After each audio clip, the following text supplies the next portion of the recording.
So naday ta karon diri sa kuan. Usa sa manluto ay diri sa karkar kay plano lagi tag buhat tag pugon nga dako-dako kay pansihon man sa atong kuan.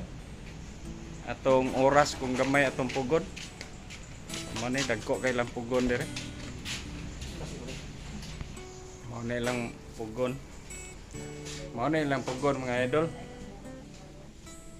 Dagko kay lang kawa so ing anion atong sit up pohon atong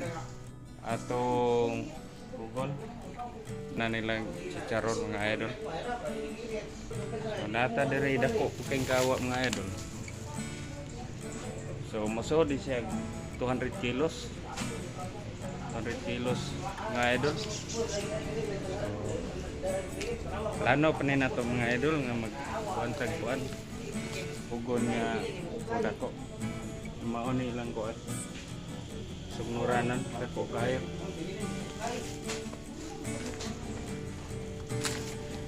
Mao ni ang duha ka pugon nga idol.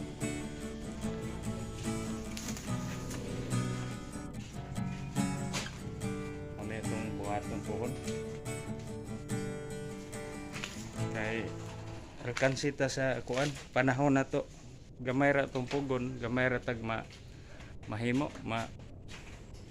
trabaho. Kinahanglan padakaan nato itong pugon para ditakan sihon sa oras.